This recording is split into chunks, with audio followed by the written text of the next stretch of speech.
The twin suns of Eric 7 burned hot above the metal-roofed market. Aliens of all shapes and sizes walked past, laughing, shouting, selling, and trading among the crowd. A small figure moved slowly across the dirty ground. She was no more than 6 or 7 in human years, thin as a wire and covered in dust. Her skin was a soft silver gray, with light blue patterns glowing faintly under the sun. But no one noticed that. No one cared. Because her legs didn't work, she dragged herself forward. With her small hands, crawling through the hot sand and trash, the merchants avoided her, lifting their robes, making faces of disgust. "She's broken," someone muttered. "Just trash from the breeding farms." Another spat. She didn't cry anymore. She had cried. Too many times now. She just moved, hand after hand, toward a food stall where warm bread steamed in the air. Her stomach growled so loud it hurt. She reached out a shaking hand. But before her fingers could touch the wooden crate, the stall owner kicked a boot toward her. "Get lost, crawler," he growled. "I don't give charity." She pulled her hand back fast, falling to her side, groaning. People kept walking. Some stared. Most didn't. One merchant even stepped over her, as if she was a rock, not a child. Her name was Leary, or at least, that's what she remembered the nurse calling her before she was thrown out of the lab compound. She didn't know why they called her broken. She didn't know what was wrong with her. All she knew was that her legs didn't move and no one wanted her, but someone was watching from across the market. Hidden behind an old metal junk hauler, a human man stood silently. He had short, rough hair and a scar across his left eyebrow. His clothes were dirty, patched, but his eyes were sharp. He watched the girl try again to crawl forward. Watched the kicks, the shouts, the silence. His name was Dane, and he didn't look away. When Leary gave up and slumped near a trash barrel, he finally moved. His boots made soft thuds as he crossed the dusty ground. Leary saw his shadow first, large and long. Covering her like a cloud, she looked up with tired, frightened eyes, expecting another cruel word, maybe a spit, maybe worse. But instead, the man knelt down. He opened a small pack and pulled out a clean water pouch. Without a word, he handed it to her. Leary stared at it, unsure if it was a trick. "Drink," he said quietly, his voice low and calm. She took it slowly, her hands shaking. The first sip made her cough. It had been so long, but she drank anyway. Her eyes wide. He didn't rush her, didn't touch her, just watched. Then he pulled out a soft energy bar and placed it near her. "Eat," he said. Leary looked up, her voice dry like sand. "Why?" she asked. "Why help me?" Dane didn't answer right away. He looked at her legs, then back at the crowd that had ignored her. Because they didn't, he said simply. Then, after a pause, he asked, "Do you want to walk again?" Leary blinked, confused, her lips parting in disbelief. "What?" "I can't promise it'll be easy," Dane said, "but I can try, if you let me." Leary didn't know if this was a dream. No one had spoken to her kindly in so long, not since. The nurse whispered goodbye and closed the metal gate. She clutched the energy bar close to her chest and nodded slowly. Dane stood, looked around, then gently picked her up in his arms. She didn't scream or fight, just held on, afraid it might all fade away. The market kept moving, uncaring, but one little girl, who had crawled alone in the dust, had just been lifted into a second chance. And the man who carried her had no idea that this broken child would change his life too, forever. The ride back to his ship was silent. Leary held tightly to the old blanket Dane had wrapped around her, her eyes wide as they looked around the metal junkyard where the man lived. The ship was old. It's covered in dents and rust patches, sitting alone. Behind broken fences and cracked power lines, most would have called it scrap. But to Dane, it was home. He stepped inside and placed her gently on a padded bench. Wiping his hands on a cloth before going to a side table, Leary kept staring, unsure if she should speak. Unsure if this was another place where she'd be used or thrown out. She had learned not to trust smiles, but Dane hadn't smiled yet, not once. He moved like a man who didn't speak much, but thought deeply. From a drawer, he pulled out a small, glowing device and placed it near her legs. "Just a scan," he said softly, noticing her flinch. No pain. She gave a tiny nod, still afraid. The device hummed as it passed over her legs, showing bright red signals: nerves damaged, bones twisted, joints frozen since birth. Dane sighed quietly, not in anger or disgust, but like someone reading bad news they had expected anyway. He turned away for a moment and muttered to himself, why would they throw her away? Leary didn't ask what he meant. She just stared at his tools, his hands, his strange human face. He wasn't handsome, not like the smiling faces on the holoscreens, but his eyes had something they never had. Nain brought her food again, this time warm soup in a cracked metal bowl. She ate slowly, carefully, never wasting a drop. After she finished, she whispered, "Are you a doctor?" "No," Dane answered. "I used to fix machines, weapons, drones. Before I left the war." She didn't understand everything, but she heard the weight in his voice. He hadn't just walked away from battle, he had run. For hours, he worked on his bench, sometimes glancing at her, sometimes lost in sketches and broken parts. Leary watched the glowing lines he drew on his tablet, diagrams of metal legs, powered joints, support spines. Was he building for her, or for someone else? That night, she didn't sleep. The stars above the skylight blinked like slow tears, and the sound of tools never stopped. But it wasn't noise.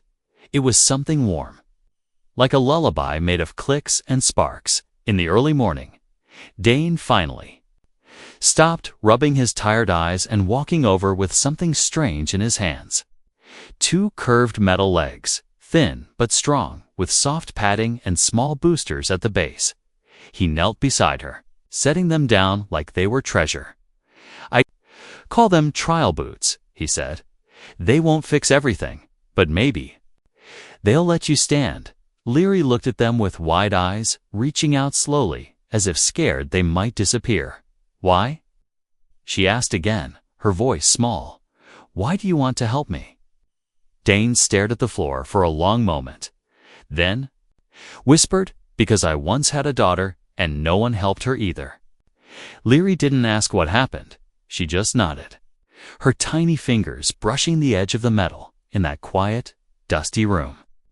A broken alien girl and a broken human man both sat in silence, each slowly realizing they might not be alone anymore.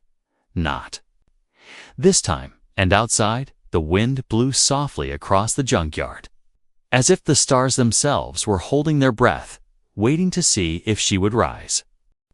Leary stared at the metal legs like they were magic.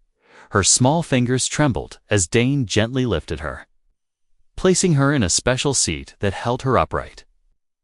The support harness wrapped around her chest and back, locking her gently in place. He worked quietly, carefully, strapping the trial boots to her legs, one by one, the moment the cold metal touched her skin. Her breath caught. They weren't heavy, but they felt strange tight, buzzing softly, almost alive. Dane moved back, picking up a small control pad and adjusting the levels. "All right," he said, voice calm but firm. "The boots will help your muscles, but they'll only work if you try to understand." Leary nodded slowly, fear in her eyes. Dane pressed a button, and the boots clicked with a soft whir. Tiny blue lights blinked along the sides, and the support system gently lifted her just enough for her feet to touch the ground. "Try moving your toes," Dane said, watching closely. Leary frowned, focusing, and after a moment, her left toe twitched, then her right. Dane smiled for the first time, a small, tired smile that felt like sunrise after a long night. "You're doing it," he whispered.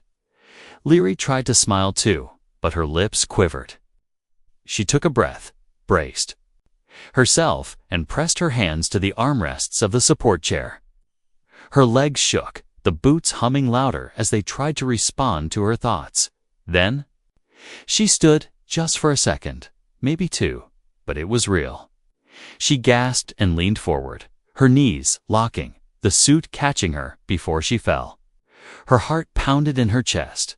"I stood," she whispered, like she couldn't believe it herself. "I really stood." Dane nodded, stepping closer, ready to catch her. But Leary wanted more.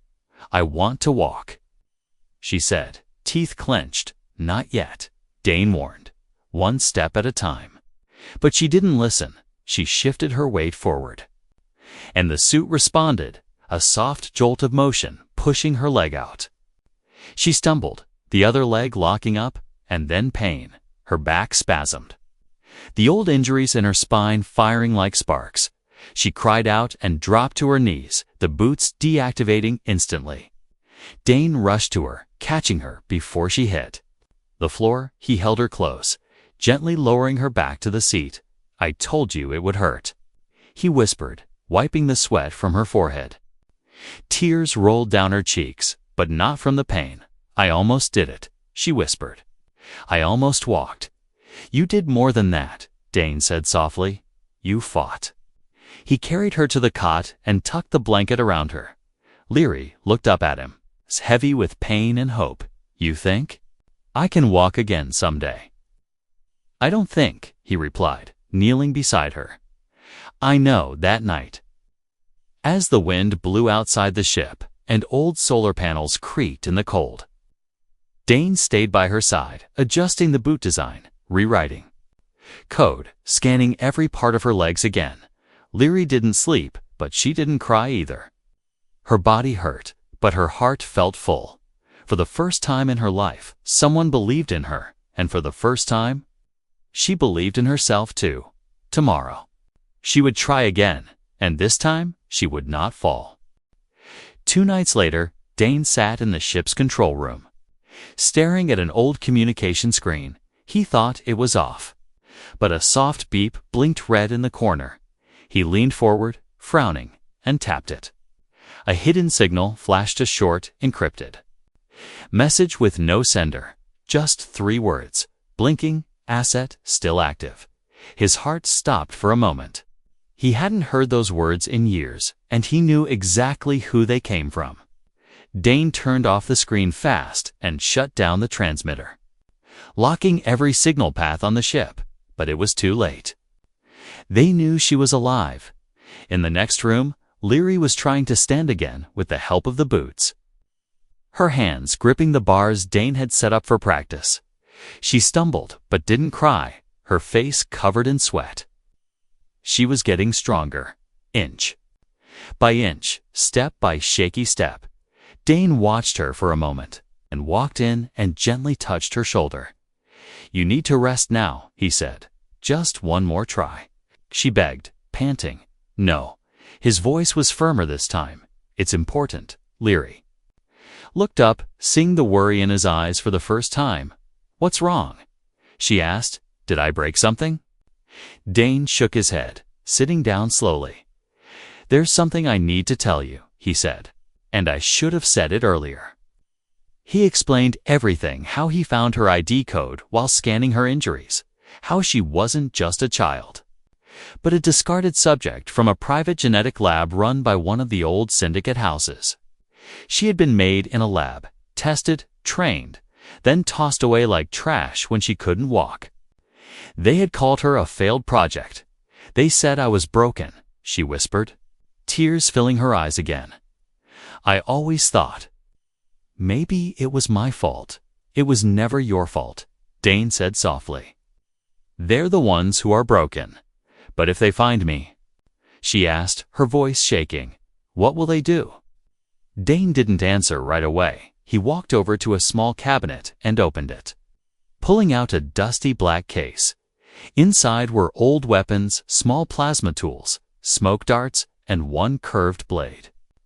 "Wrapped in cloth, I won't let them take you," he said, voice cold now. "Not while I'm breathing." Leary stared at him, confused, afraid, but also safe. That night, the wind outside the junkyard picked up, howling louder than before, and in the distance, under the dark blue sky of Varric 7, a quiet shadow landed without lights, without sound. 3 figures stepped out of the stealth ship, scanning the dirt for heat trails. They moved like wolves, silent and sharp, their eyes glowing red through helmets. They followed the trace of a signal, heading straight toward the junkyard fence. Inside the ship, Leary had finally fallen asleep, her arms wrapped around the trial boots like they were part of her body now. Dane stood near the door, holding the old blade in one hand and watching the motion sensors blink red. They were here, and they had come for her. The first sound was a soft crunch sound under a heavy boot. Dane heard it even before the alarm buzzed. He turned off the lights in the ship and pulled Leary from the cot, cradling her gently. She blinked, half awake, whispering, "Is it morning?" Dane said softly, "Stay quiet now." He carried her to a secret panel under the floor, hidden by loose tiles and cables. "Get inside. Don't move unless I tell you. Understand?" Leary nodded, biting her lip before closing the hatch. Dane handed her a tiny black cube, no bigger than her thumb. "If I tell you to press this," he whispered, "do it, no matter what." Leary clutched the cube tightly as the panel slid shut. Above her, plunging her into silence, outside, the wind howled across the junkyard, stirring dust and metal scraps. The 3 hunters moved fast, using cloaking tech, sliding past broken machines like shadows, but Dane had prepared for this. He'd wired the entire yard with traps, alarms, and EMP darts as the first hunter stepped onto a pressure plate. A loud boom shook the ground, sending him flying backward. In a cloud of sparks, the other 2 split up, now fully visible in their black armored suits. Dane ducked behind a scrap wall, firing a small EMP gun toward the second one. It hit square in the chest, disabling the suit's shields. Dane charged with his curved blade, slamming it into the exposed shoulder plate. The hunter roared and swung a heavy arm, smashing Dane to the side. Pain shot through Dane's ribs, but he rolled away just in time, gritting his teeth. Back inside the ship, Leary heard everything. Explosions, shouts, metal crashing against metal. She trembled in the dark, clutching the cube, whispering, "Please don't die," over and over, outside. The last hunter had reached the door and blasted it open, stepping into the workshop with glowing red eyes. He scanned the room fast, spotting the open cot, the tools, the trial boots left on the bench. "You're hiding her," he growled, stepping deeper inside. Dane appeared from behind, limping but still holding his blade. "She's gone," he lied. "You're wasting your time." The hunter raised his weapon, but before he could shoot, a shelf of scrap fell on him, crashing down with a loud bang. Leary had done it, from inside the hidden space. She had found a control wire near the floor and yanked it with all her strength, the shelf trap Dane had set weeks ago, triggered at the perfect time. The hunter didn't get back up. Dane rushed forward, yanked off the helmet, and confirmed he was out cold. Then he looked around, panting hard. Cuts on his arms and blood on his shirt. It was over for now. He opened the floor panel and pulled Leary out, holding her tight. "You saved me," he said with a weak smile. "You saved me first," she whispered back. Tears in her eyes, Dane looked at the mess-burned scrap, broken weapons, smoke in the air, and knew this was just the beginning. "They'll send more," he said, his voice low. "We can't stay here." "Then let's run," Leary said, holding his hand together for the first time. She didn't feel helpless, and, for the first time, Dane didn't feel alone. They had survived the first attack, human and alien, protector and survivor. Now they would fight together, side by side. The escape ship was old, rusty, and barely flew, but it held together as Dane piloted it away from Varric 7. Leary sat beside him, wrapped in a coat too big for her. Staring through the cracked window as the stars moved past like falling rain, she had never left the planet before, never even flown. Now she was flying towards something new, something unknown, but with Dane beside her. She wasn't afraid. They landed on a quiet colony world named Idera 3, a green planet full of hills, windmills, and slow-living farmers. No syndicate ships, no labs, no hunters, just people living simple lives. Dane found a mechanics workshop on the edge of a small town. It's a place where no one asked questions. He traded some old tech for supplies and got a room in the back. It wasn't much, but it was safe. Over the next few days, Dane repaired the trial boots, added new sensors, and made a small walker frame for Leary to hold on to. The suit hummed better now, smoother, warmer, almost like it wanted to help her move each day. She practiced in a field behind the workshop, her hands gripping the walker, her legs shaking. But her steps becoming stronger. Sometimes she fell, sometimes she cried. But she always got up again. Villagers noticed her. Some curious, some confused. They had never seen a child like her. Part machine, part alien, part miracle. One afternoon, the town held a harvest event. A small celebration in the main square, music played, and children danced under colorful banners. Dane stood near the edge, arms crossed, watching, unsure if they should stay, but Leary tugged his sleeve and whispered, "Can I try?" He hesitated, but then nodded. Everyone turned when she stepped into the square, the walker clicking quietly on the stone path. A few kids laughed, some whispered, but most simply watched. She moved slowly toward the music, her suit buzzing gently, her eyes focused. Then, without warning, she let go of the walker. Her first step was steady, the second one shaky. By the third step, the suit adjusted perfectly. She walked, then ran just a few steps, but enough to make the crowd go silent. Gasps echoed, then applause, then cheers. No one said the word broken, not anymore. A woman whispered, "She's one of those biotech failures, isn't she?" A man replied, "She's not a failure. She's a fighter." Dane felt something burn behind his eyes, but he didn't let the tears fall. Leary turned to him, smiling wider than ever. "I did it," she said, her voice shaking. "I really walked." "You did more than that," Dane replied, stepping toward her. "You showed them all who you are." She hugged him tight, and the crowd slowly came closer, not to mock, not to question, but to congratulate. That night, the stars above Idera 3 shone brighter, as if the sky itself had seen her take that first true step. And somewhere, far away, in a dark chamber full of monitors, someone watched the footage and narrowed their eyes. She's still alive. A voice said coldly, and the human is helping her. Send the message to the Queen of the Core Syndicate. Another replied, "We may need to offer a bounty." The peace on Idera 3 wouldn't last forever, but Leary had walked into the light, and no one, not syndicates, not hunters, not even fear could take that away from her now. Morning came with soft wind over the green fields of Idera 3. Leary woke early, her legs still sore but steady, the trial boots now part of her body. She walked out of the room without the walker for the first time, each step light and careful. Dane stood outside, repairing a solar panel, his back to her. When he turned and saw her standing without help, he froze.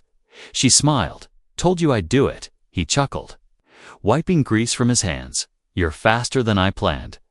Their peace lasted for 5 more days. On the 6th, a stranger entered town. He wore no armor, no weapons, just a long cloak and a calm face. But Dane knew something was wrong. The man asked questions about a girl with glowing blue lines on her skin. Dane and Leary prepared to leave that night. But the stranger came early. He didn't threaten, didn't shout, he offered a deal. "Return the girl to the syndicate, and you'll be paid more than you've ever seen."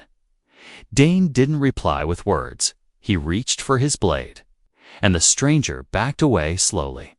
Smirking, "You've made your choice," he said, disappearing into the trees. They left the town that night, flying north to the ice valleys, where no signals could track them. There, hidden in a cave warmed by old solar cores, Dane began building again.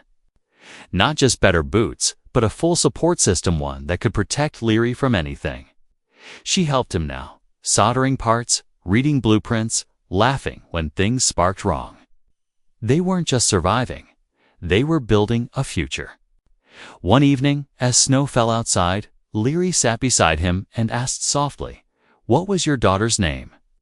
Dane didn't speak for a long time, then finally whispered, "Mira." "She would have been proud of you," Leary said, holding his hand. He looked at her and replied, "No, she'd be proud of you." The next morning, a message signal appeared on the ship's broken panel. This time, not a threat, but a broadcast from a rebel network, help needed. Syndicate transports holding child subjects.